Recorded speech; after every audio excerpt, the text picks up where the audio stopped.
August 1943. A German guard walks toward a wooden gymnastics horse in the prison yard. Inside, a man is curled in the dark, holding his breath. One cough, one sneeze, one heartbeat too loud, and he faces the firing squad by morning. The guard stops, looks down. 17 seconds pass. Then he walks away. He never checks inside.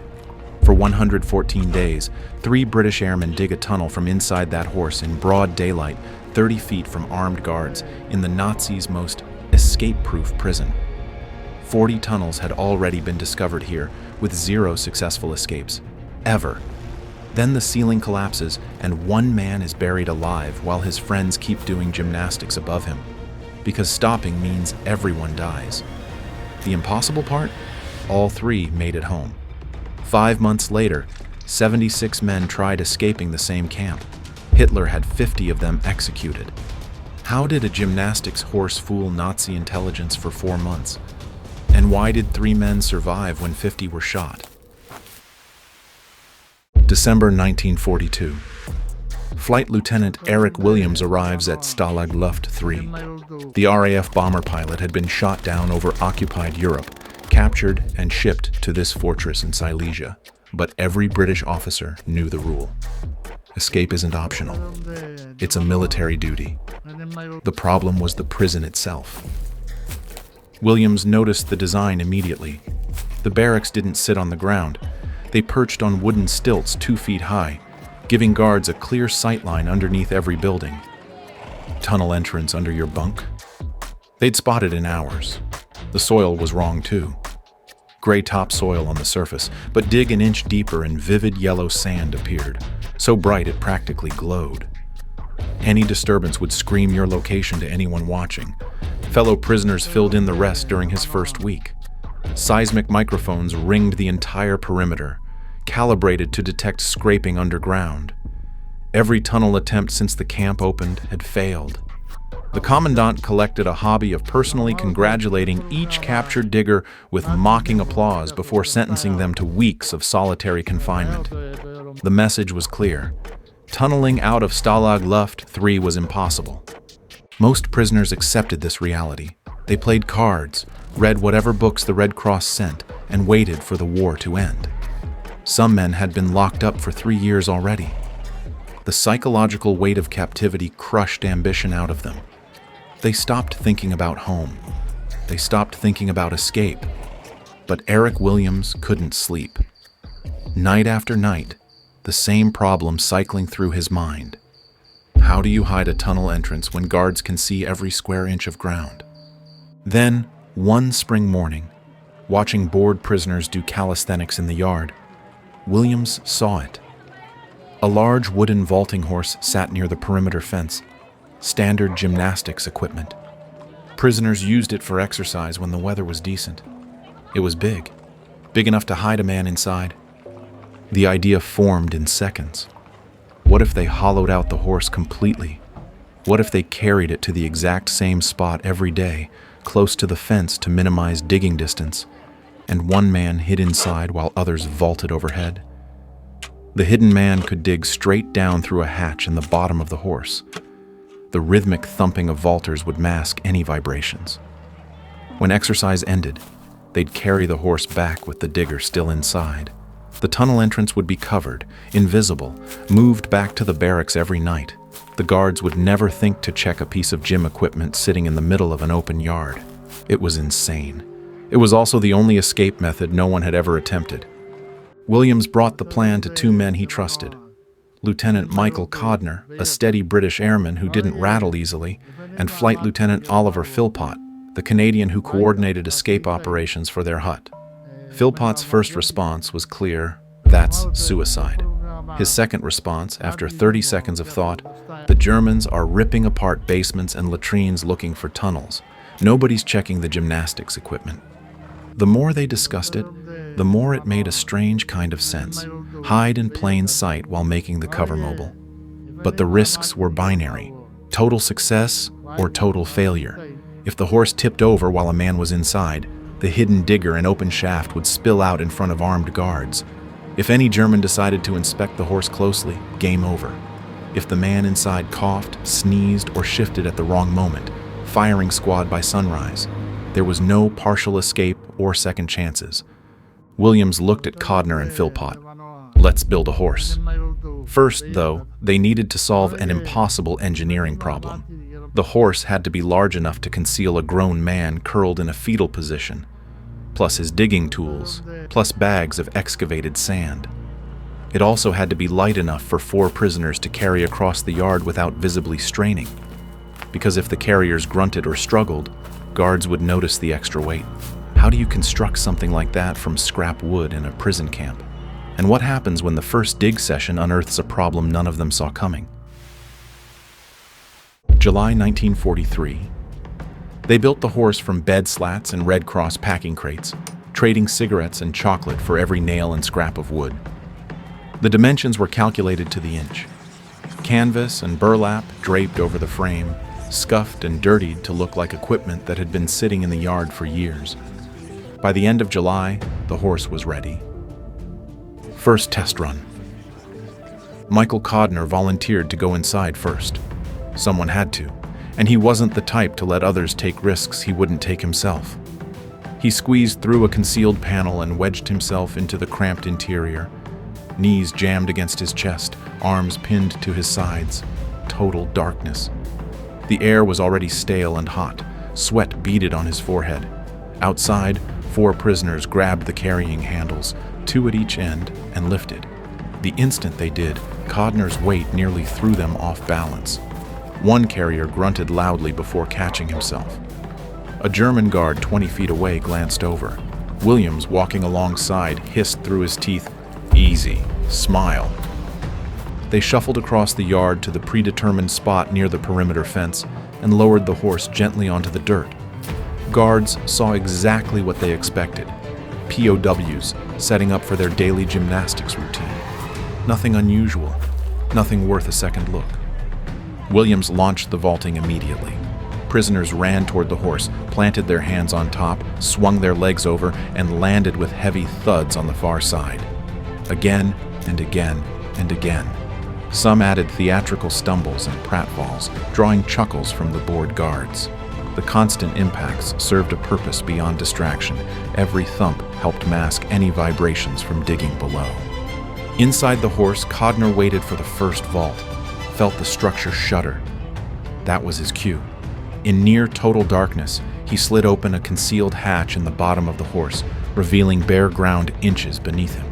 Using a sharpened metal spoon and a bowl stolen from the mess hall, he began to dig. The soil was soft. Every scrape brought him closer to freedom. Above, muffled laughter and grunting filtered through the wood as his friends maintained the performance. For 11 minutes, everything worked perfectly. Then his bowl struck something hard. The soil color shifted from grayish-brown to bright canary yellow. The infamous Sagan sand, the same sand that had betrayed every tunnel attempt before. In one short digging session, Codner had already accumulated a visible pile of yellow earth. If he climbed out covered in it, guards would notice the color immediately. If he left it underground, it would clog the tunnel entrance and make future digging impossible. Their perfect plan had a fatal flaw. How do you dispose of several tons of bright yellow sand inside a prison camp without anyone seeing? They solved it with trouser bags, long fabric pouches sewn from old uniform material, suspended from waistbands by string, hidden inside their pant legs. After each digging session, the man in the horse filled these pouches with yellow sand. When the horse returned to the barracks, he walked stiffly to the camp's vegetable garden, pulled concealed release strings, and let the sand trickle slowly from his trouser legs into the furrows between plants. Accomplices immediately raked the yellow grains into the darker topsoil. Pounds at a time, the evidence disappeared into cabbage rows and potato beds. The vertical shaft took weeks. Once it dropped deep enough, about 5 feet, they began the horizontal tunnel toward the fence. This was where the real suffering started. Each digger had to lie flat on his stomach in a passage barely wider than his shoulders and claw forward with hand tools. Ventilation was almost non-existent. The air turned foul within minutes. Diggers passed out at the tunnel face and had to be dragged backward by their ankles, unconscious before they suffocated. To survive, They built a breathing system from scraps. Kit bags became bellows. Empty food tins, soldered together with fat rendered from their rations, formed an air pipeline stretching from the shaft to the tunnel face. They pumped fresh air through this contraption with each stroke of the bellows. They called the system the lung. It kept diggers conscious, barely. 30 minutes at the face was the maximum before headaches and blurred vision forced a retreat. One sweltering August afternoon, Williams was at the tunnel's end, scraping forward inch by inch, when he heard German voices directly overhead. 2 guards had stopped to talk, right next to the vaulting horse. Williams froze. His face was pressed against damp sand. His lungs were already burning from bad air, and now, 3 feet above his skull, enemy soldiers were chatting casually about their shift schedule.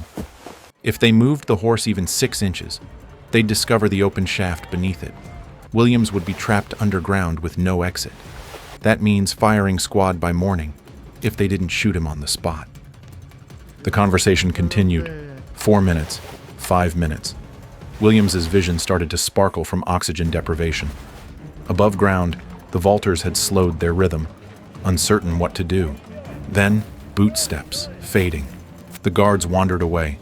Williams exhaled so hard his whole body shook. The 3 of them, Williams, Codner, Philpott, had been treating escape as a sport, an intellectual contest against their captors, a puzzle to be solved with cleverness and nerve. Moments like this forced them to confront the reality. The Germans would execute them without hesitation. This wasn't a game. It never had been. By October, the tunnel stretched nearly 100 feet toward the fence. But the worst was still coming. What happens when the ceiling caves in on a man who's already 50 feet from safety? And how long can you keep vaulting and laughing while your best friend suffocates beneath your feet? October 1943, day 114. The tunnel needed only a few more feet to breach the perimeter. They were so close the diggers could almost taste the night air beyond the wire. Michael Codner was at the tunnel face, clawing forward through loose sand, when the ceiling collapsed. It happened without warning. 1 second, Codner was scraping forward through loose sand. The next, a dull whoomp. Then the ceiling collapsed. Sand cascaded onto his shoulders, his back, even his head. The passage behind him caved in completely. Within seconds, Codner was pinned flat against the tunnel floor, 3 feet of earth pressing down on his body, fine grit forcing into his mouth and nose. The pressure on his chest made breathing impossible. He couldn't move his arms, couldn't turn his head, couldn't call for help. His mouth was full of sand. 50 feet of collapsed tunnel separated him from the shaft. 50 feet of intact tunnel stretched ahead toward freedom, but he would never reach it. He was going to die alone in the dark, suffocated by the same yellow sand that had defeated every escape attempt before him. Above ground, the vaulters felt the earth shift beneath their feet, a subtle sag, like the ground had hiccuped. One prisoner shot a panicked glance at Philpott, who was waiting to help carry the horse back. They both knew what that tremor meant, but guards were watching from the fence line. If the vaulters stopped, if they showed alarm, the Germans would investigate. They'd find the shaft. They'd find Codner, or his body. So they kept vaulting, kept laughing, kept performing their ridiculous circus routine while their friend was being crushed to death directly beneath them. Every jump, every theatrical stumble, every forced smile, all while imagining Codner's lungs filling with sand. The minutes stretched into agony. Underground, Codner refused to die. The collapse hadn't been total. A support board had wedged at an angle, creating a tiny air pocket near his face, a few cubic inches of breathable space, enough to stay conscious. He clawed at the sand with his elbows, one free hand scraping upward through the loose dirt. His muscles burned. His chest screamed for oxygen. Inch by inch, he wormed his way up through the debris. After what felt like hours, probably 5 minutes, he broke through into intact tunnel. Bleeding from scrapes across his back, gasping, barely able to move, Codner crawled backward toward the shaft and tapped the air pipe 3 times. The emergency signal. Above ground, the vaulting stopped instantly. Prisoners carried the horse back to the barracks under the pretense that exercise time was over. They yanked open the hidden hatch. Codner emerged covered in yellow sand, shaking so violently he couldn't stand. Williams nearly collapsed with relief, but the celebration lasted seconds. The tunnel was now impassable. Several feet of passage had caved in completely. After 114 days of digging, they were back to square one. That night, working in total darkness, they rebuilt the collapsed section, stole more bed slats, reinforced the ceiling with every scrap of wood they could find. A German guard noticed a suspiciously creaky bunk the next morning. The POWs claimed they'd burned the slats for firewood during a cold snap. The guard bought it, barely. 3 days later, the tunnel was ready again. Williams pushed a thin rod up through the final inches of soil to test the exit point and heard footsteps. Regular footsteps. Guard boots, pacing a patrol route directly over where they planned to emerge. After everything, 114 days, a cave-in, a near suffocation, tons of yellow sand smuggled out in trouser bags, their escape hatch sat right beneath a German sentry's path. They couldn't reroute the tunnel without weeks more digging. They couldn't wait. Every day increased the risk of discovery. They would have to crawl out of the ground directly under a guard's nose and pray he was looking the other way. The breakout was set for October 29th. Would they emerge at a German's feet? And if they made it out, how do 3 escaped prisoners survive hundreds of miles behind enemy lines with nothing but forged papers and a stolen compass? October 29th, 1943. New moon and fog so thick it swallowed the searchlight beams whole. The autumn chill bit through their thin prison uniforms, but none of them cared about the cold. This was the night they'd been building toward for 4 months. Perfect conditions, if anything about crawling out of a hole beneath a German patrol route could be called perfect. The plan used the wooden horse one final time. Right after the evening roll call, a team of loyalist prisoners carried the horse to its usual spot, with Williams and Philpott sealed inside. The guards barely glanced over. They'd watched this routine for nearly 4 months, just POWs tidying up their gymnastics equipment before lockdown. Nothing worth attention. Underground, Michael Codner had been waiting since afternoon. 6 hours crouched in the dark, breathing stale tunnel air, counting the seconds until nightfall. When Williams and Philpott dropped through the shaft at 6 p.m., he nearly wept with relief. An accomplice above sealed the entrance and carried the empty horse back to the barracks, whistling casually. His job was done. 3 men squeezed past each other in the narrow passage. This was the moment 114 days of digging had built toward. Williams took the lead, crawling forward on his elbows through the damp tunnel. Codner followed. Philpott brought up the rear. 30 yards of absolute darkness. The only sounds are their own ragged breathing and the scrape of elbows against sand. At the tunnel's end, Williams reached up and pushed. The soil gave way. Cold October air flooded in, the first fresh air he'd breathed in hours. He lifted his head above ground level, peered through the darkness, and froze. A German guard stood 8 feet away, rifle slung over his shoulder, walking the perimeter fence on his regular patrol. Williams was half out of the ground, hidden only by a scraggly bush and the thick fog. If the guard turned around, if he shined a flashlight in this direction, if Williams so much as exhaled too loudly, it was over. Bullets or a firing squad, no third option. The guard's boots crunched closer, 5 feet away. Williams could hear the man's breathing, could smell cigarette smoke on his uniform. 3 feet. The boots stopped, then turned. The sentry rounded the corner, continuing his loop, footsteps fading into the fog. Williams pulled himself out of the hole, rolled into the underbrush, and waved to Codner below. One by one, 3 shadows emerged from the earth beyond the wire. No alarms, gunshots, or shouts.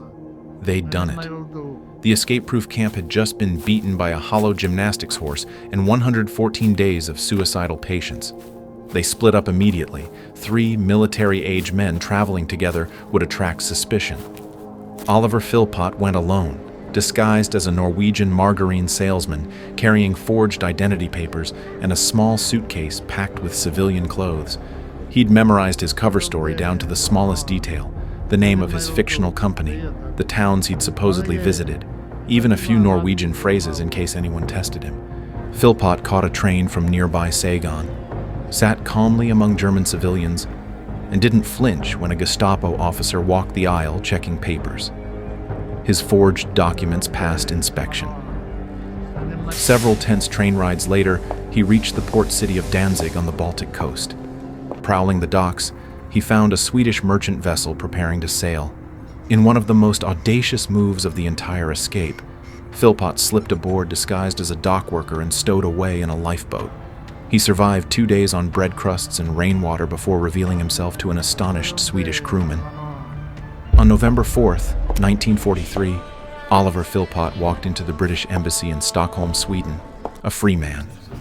Williams and Codner traveled together disguised as French foreign workers, greasy overalls, caps pulled low, speaking French when Germans were nearby to reinforce their cover. They moved west by foot and freight train, sleeping in barns, dodging checkpoints. In one town, a suspicious policeman nearly detained them. Codner faked a violent coughing fit and they slipped away in the confusion. In Stettin, sympathetic French laborers hid them in a warehouse and connected them with a 19-year-old Danish sailor willing to risk his life for the Allied cause. This young Dane smuggled Williams and Codner aboard a Copenhagen-bound ship, hiding them in the coal bunkers. By mid-November, all 3 escapees reunited in Stockholm, embraced by British diplomats. 3 attempts, 3 home runs, 0 captured, 0 killed. A perfect record that would never be matched. Back at Stalag Luft III, a German guard's boot broke through the tunnel exit on the night of October 29th. His flashlight revealed the truth. A shaft leading back under the wire into the camp. Alarms screamed across the compound. Floodlights blazed to life. The commandant ordered immediate head counts, but the remaining POWs stalled brilliantly, deliberately miscounting, shuffling positions, staging arguments. Hours of chaos. By the time the Germans confirmed 3 men missing, Williams, Codner, and Philpott were already approaching the Baltic coast. The guards who had spent 4 months laughing at the British circus in the exercise yard realized they'd been fooled 114 times in a row. A prisoner later wrote that when the Germans understood the vaulting horse had been a tunnel entrance the entire time, their amusement evaporated completely.